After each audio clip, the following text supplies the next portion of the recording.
We believe that we can shorten the time for clinical trials because the noise level in the data is going to be reduced. Being able to then say, what is the impact on a complex condition and with a variety of confounding factors, and how can we get that insight clear so that we can get that drug approved as fast as possible? I think that's where you're going to see the shrinkage in the timeline and the cost, because you're applying insights from real world data all along the way.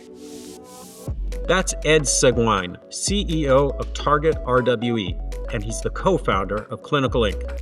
And I'm Josh Nelson, the head of healthcare at THL Partners. And this is Healthcare in Action. It's a podcast that explores the latest developments and innovations transforming the U.S. healthcare sector, from cutting-edge technology to thoughtful approaches to patient care. I'm here with my colleague, Jon Lange, who will lead us in a conversation about data and technology that's advancing clinical trials, and in particular, the opportunities for real-world evidence to generate insights that accelerate the development of new therapies and cures. Jon, take it away. Thanks, Josh. In recent years, real-world evidence, or RWE, has gone from a buzzword to a strategic imperative in the pharma and biotech industries. Fueled by advances in technology and support from regulators and other key stakeholders, RWE is no longer just a tool for surveillance after drug approval. Instead, it's becoming a central pillar of how we understand the safety, effectiveness, and value of medicines in the real world. And it's increasingly influencing clinical trial design and supporting drug approvals. In fact, a recent JAMA article written by top FDA officials highlighted that a key priority for the current administration is to advance the drug development process by harnessing big data and, in particular, real-world evidence. And top companies in the industry have been investing heavily in real-world data partnerships to do just that and advance the clinical data landscape beyond traditional clinical trials. In today's episode, I'll speak with Ed Seguine, the CEO of Target RWE, one of the leading real-world evidence companies. From his early days as an investor to co-founding Clinical Inc., where he pioneered real-time point-of-care data capture for clinical trials, Ed has been a relentless force in advancing how we understand and manage clinical data. His work has touched some of the most complex and high-stakes areas in medicine, from Alzheimer's research to autoimmune diseases. And he's been a pioneer in rethinking how we use technology to better collect, structure, and apply clinical data. I was so pleased to have the chance to talk with Ed about his journey as the CEO of multiple companies, the changing landscape for real-world evidence, and all the opportunities ahead for technology to advance and accelerate the drug development process. So let's get into it. Ed, thank you so much for joining me today. I really appreciate the invitation, John. I am looking forward to our conversation.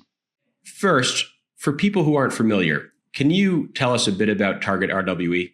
Target RWE is focused on collecting real-world data from healthcare settings to better inform and understand how is medicine practiced, what's the type of patients that deal with different conditions, and we do that by extracting the details of a physician's assessment of a patient's condition from unstructured notes in combination with the structured fields that are that you typically think of in an EMR that are the basics, like lab values, demographics, things like that, and then combine that to provide new ways of addressing novel research questions to say, is this an addressable question, and how could that impact a patient over time? Great. For those who aren't familiar with real-world evidence and the problems it addresses, can you just frame that up? What is the problem we're trying to solve here, and how does real-world evidence address that problem? Great question. Typically, people are pretty familiar with the concept of clinical trial data. You have a new drug, you're going to test it specifically for, is it safe, is it effective? And real-world data is complementary to that, both on the beginning, before a clinical trial happens, but also afterwards. So think of it as a kind of like the bookends of clinical trial data. And it can help to address understanding the disease in such a way that it can inform the design of the clinical trial in the first place, understanding things like disease prevalence or disparities in different populations, how that might have changed over time, and what may be the typical progression of treatments. But how can you get that data from really the messiness of the real world to understand what's happening in practice. And maybe to make it even more concrete, can you give an example of maybe a drug or the journey of a clinical trial and how it was informed by real world evidence? So there's plenty of examples because this is a very common routine practice. Oftentimes you can get put into a situation like a catch-22, if you will, in a clinical trial, where in the case of liver, there's a condition called PBC, and that condition is relatively rare and severe. And there are 2 new drugs that have been recently approved. And they are now asking those companies to go back and run some placebo-controlled clinical trials. Well, I was just at a liver conference in Europe, and the hundreds of people that were there said this is totally unethical. Why would we give a patient who could benefit from this drug a 20% chance or 30% chance of going on a placebo when it is literally a life-threatening condition? And so that is what we're also trying to impact, is the ability to speed drugs to patients so they get them at the right time and they can be effective, but also not to get that tied up in the historical processes of how we've been doing things.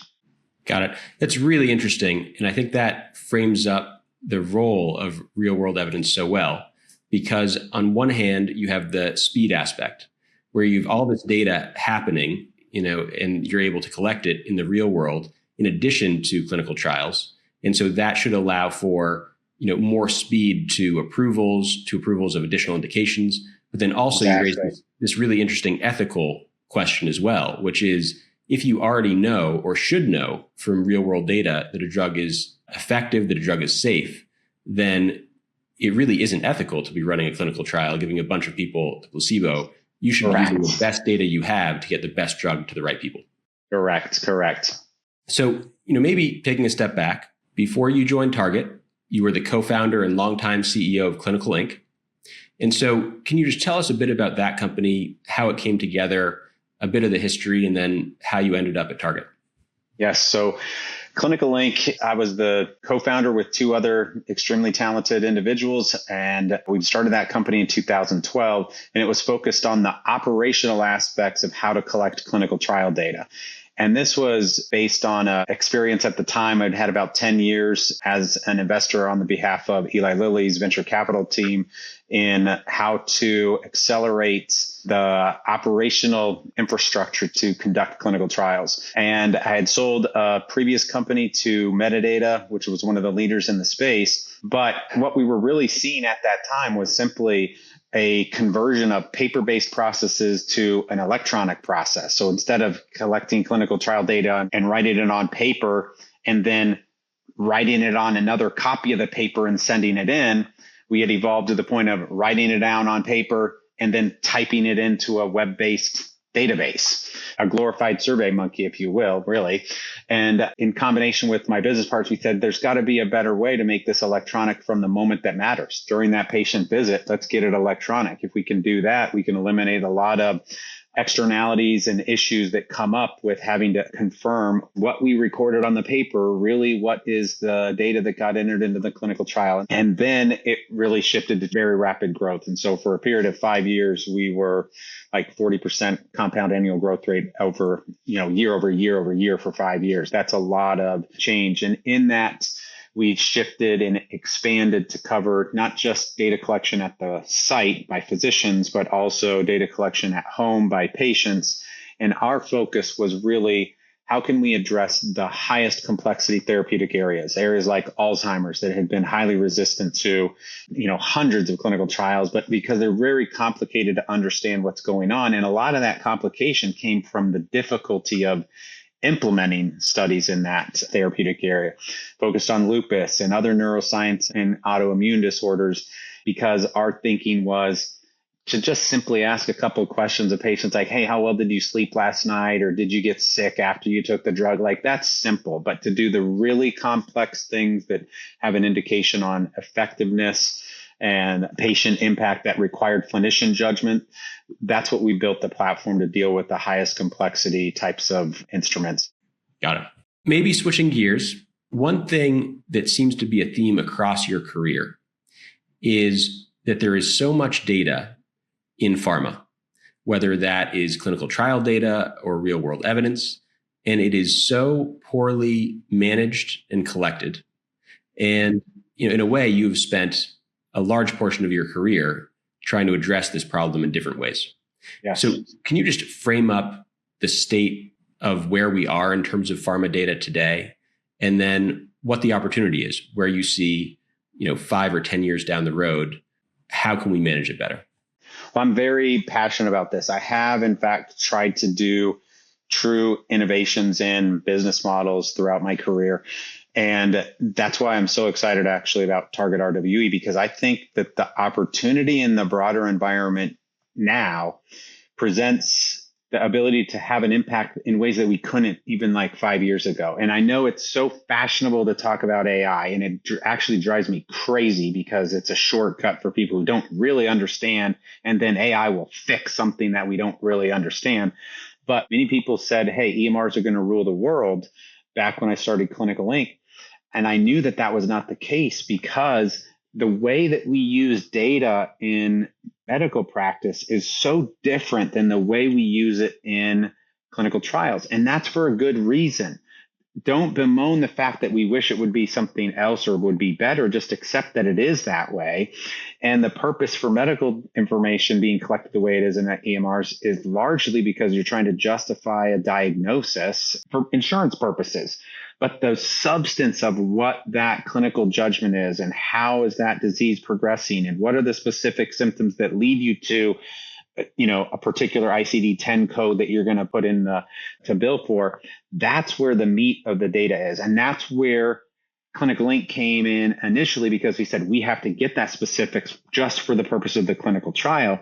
But in the real world evidence case, historically, the way we've accessed that data is through manual abstraction. Literally, people go in and they'll do a chart review or they'll code things. But that's what I see as being valuable is we at Target RWE are starting with a head start of having some established relationships with health systems, some understanding of how those medical records are structured so that we can apply AI and then train it. That's what we're trying to accomplish, not just shorten the time frame on a clinical trial, which a company like Clinical Inc. will certainly do, but the whole bookends of that insight to practice is what we're trying to solve. And that gets me very excited. And it's really interesting to hear you talk about the role of AI. And one thing that's come through in a handful of conversations recently is this dichotomy between AI addressing administrative problems versus clinical problems. And it's really interesting in this use case that, correct me if I'm wrong, but I think what you're getting at is AI won't change the decision making. It won't replace a clinician, right, but it is so good at natural language and so good at organizing data that already exists that, for lack of a better word, has been a mess for the past 10, 20, 50 years, that if you're able to bring AI to bear in that sense, it makes the clinical decisions and the clinical trial decisions so much clearer, so much better, accelerates that process in a way that really advances medicine. Is that fair? That is definitely fair. And that, think of even just the way someone would explain, how their day went. Everyone has a different way of talking. That obviously is still reflected in how physicians describe a patient. And so if you just turn AI loose on the unstructured notes of a clinical trial, you are still going to get a mess. And maybe with that in mind, paint a picture for me of what success looks like 10 or 20 years down the road when we have brought AI to bear, when Target RWE and other companies have been able to make sense of a lot of the data, organize, manage the data in a way that hasn't been done before. What are the benefits? What does medicine look like when we have that success? Right. An example would be how the dynamics change as different therapies come on. We'll just take a hypothetical. Everyone in the world now knows about GLP-1s. It's the obesity drugs that can lead to all kinds of weight loss. Well, in liver, guess what? That has totally changed the impact on liver disease because it's reducing fatty liver as well. And so if someone has an insight that says, hey, I think there's a way we can get to address this symptom, now they're going to have to figure out how has that changed now that we've got essentially zero GLP-1 naive patients. Like everybody who would need it has been on one. So how do we tease out the effect of our new drug from this one? So I have this insight. How do I understand what's changing in medical practice to now design my trial that accounts for that? And then ideally, having identified those anonymized patients, one of the great things that we can do is this flip on through some tokenization and see other encounters that that particular patient has had in an anonymized way across health systems, literally then go back and consent them into a trial right away, knowing that they have the relevant characteristics. So we can now test this hypothesis in a particular kind of phenotype or profile of a patient that meets certain conditions to then say, we've now shortened the cycle of getting this additional insight. We believe that we can shorten the time for clinical trials because the noise level in the data is going to be reduced. And then your power on the number of patients you need can be, you may need fewer of them to get the same certainty of that result because of how you've structured that then starts to accelerate. So there's a lot that we believe that have been talked about the same way, like the cost and the time of clinical trials. You can only go so far with operational improvements. That would be a clinical link kind of approach, which is still valid. You still need those.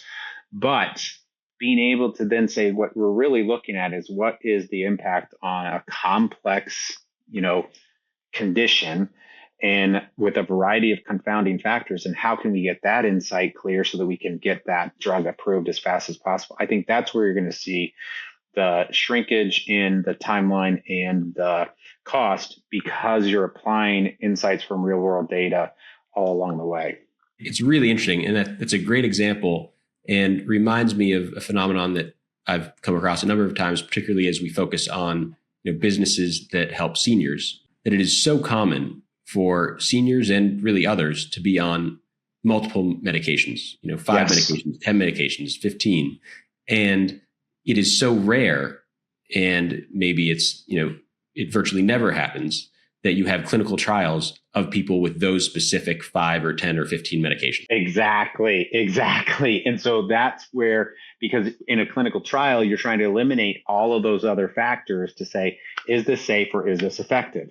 Well, then all of a sudden the floodgates open and you're going out to all of those people who have those 5 or 6 comorbidities or different confounding factors.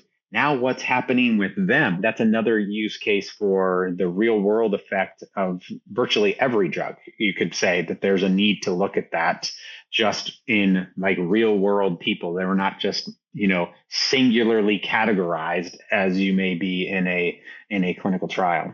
Got it. And yeah, I think that's a really important point too, that maybe isn't obvious, that of course, clinical trials are fantastic.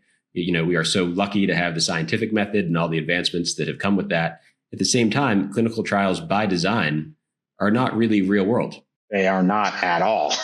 And so being able to have real world evidence and make sense of that and collect that and manage that really gives you a whole different level of insight, which just isn't available the way we construct clinical trials. Mm-hmm. I want to switch gears a bit. One thing we think about a lot at THL as investors is how to build and sustain competitive advantages. And so how do you think about that in pharma technology? How do you think about that in software, but also just more broadly in the pharma landscape? What are the ways that you have focused on to develop a competitive advantage as a business? Well, part of building a lasting competitive advantage means that you may need to be doing the hard things for a while. And so I've never felt like you build lasting competitive advantage because you took the shortcut route. So being able to have enough expertise to know, is this like a feature or is this like something fundamentally different?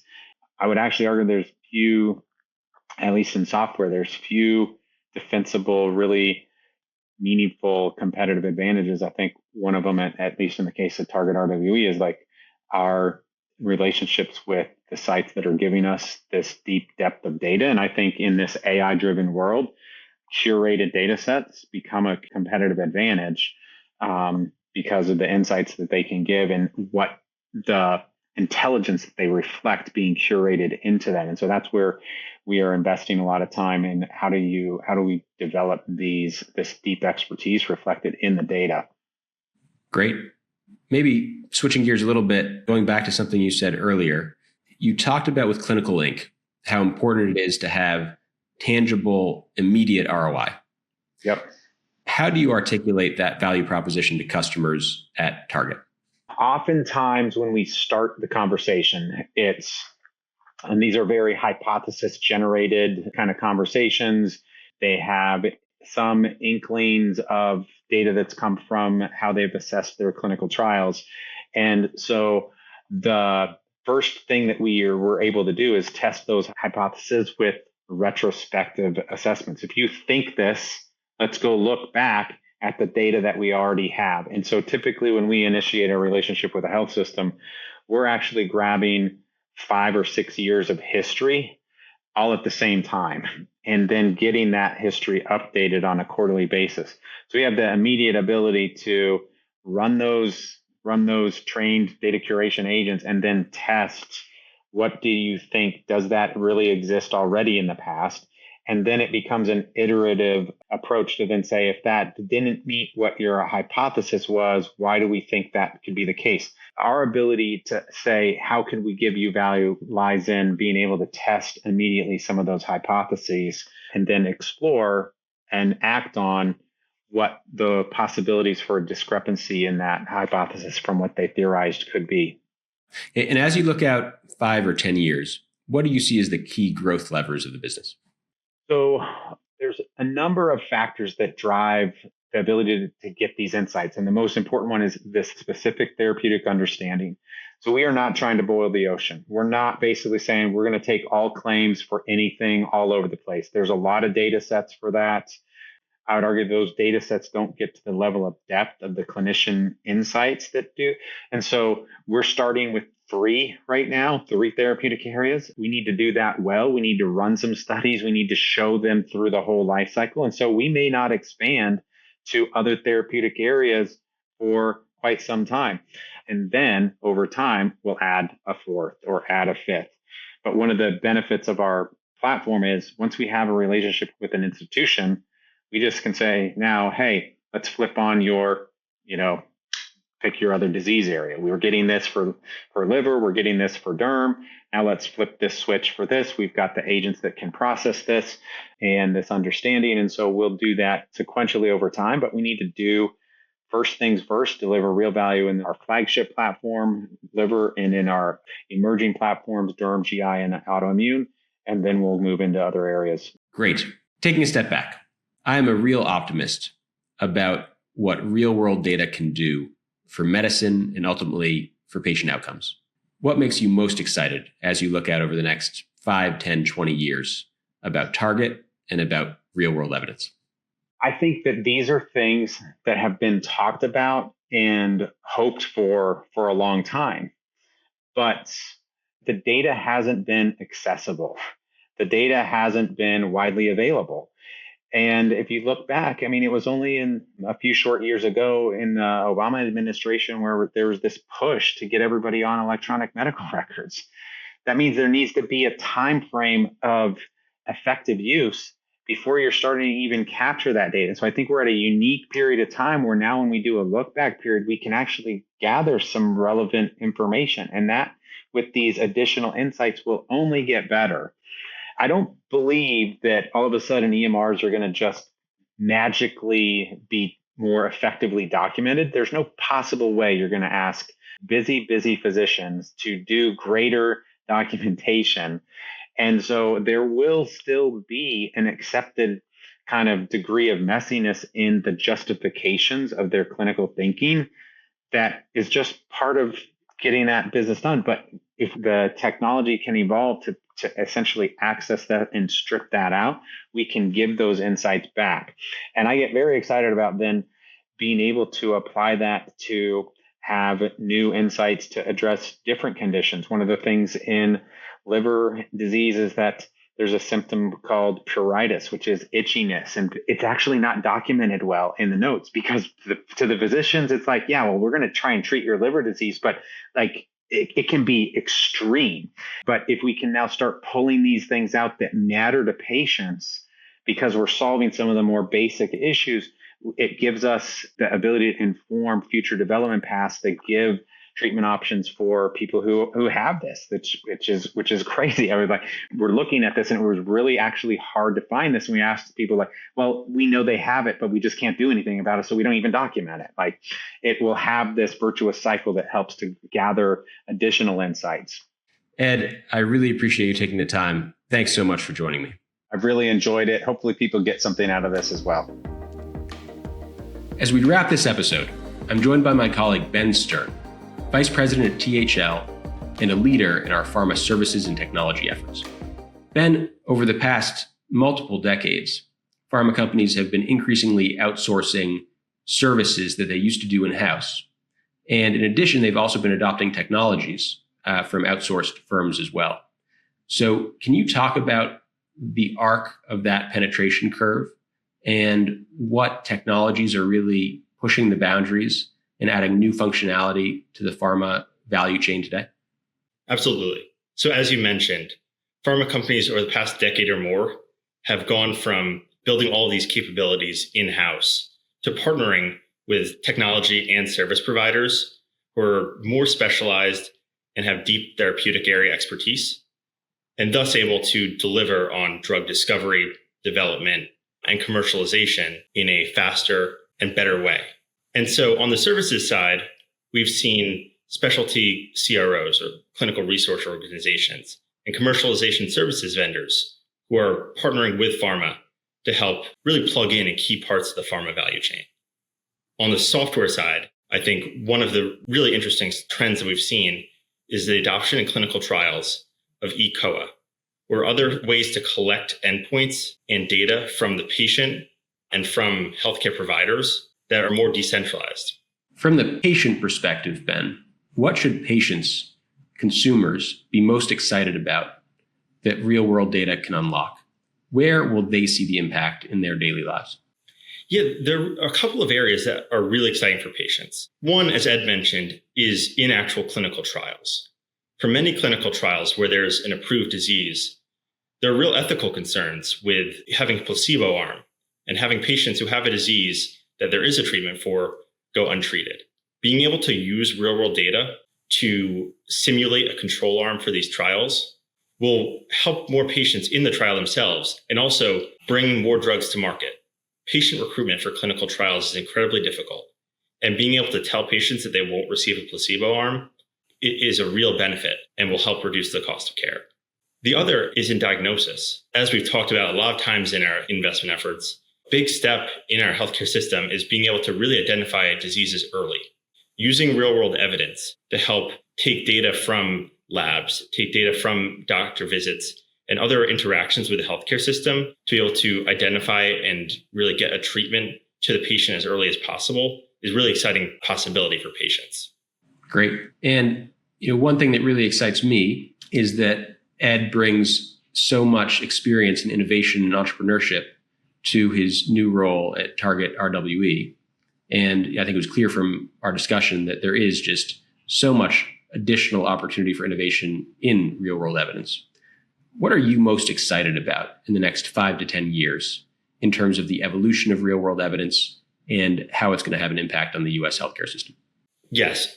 One of the ways I'm really excited about the innovation real-world evidence is in advancing the ability to get drugs approved and in market.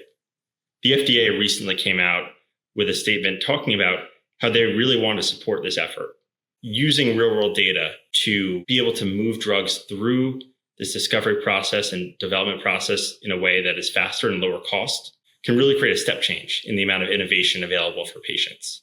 And so as we think about a drug development process that takes multiple billions of dollars and 10 or more years to get a drug from discovery into the market, being able to compress that will create incredible bounds for our healthcare system. Ben, thanks so much for joining me today. Really appreciate your thoughts as always, and look forward to continuing the conversation with you and with Ed very soon. Thanks, John. It's been great to join. Thank you for listening to Healthcare in Action, brought to you by THL. To help Healthcare in Action reach more listeners like you, either share this episode with a colleague, subscribe to the show, or rate and review us on Apple Podcasts. And for more background on THL's healthcare vertical, visit thl.com/verticals/healthcare.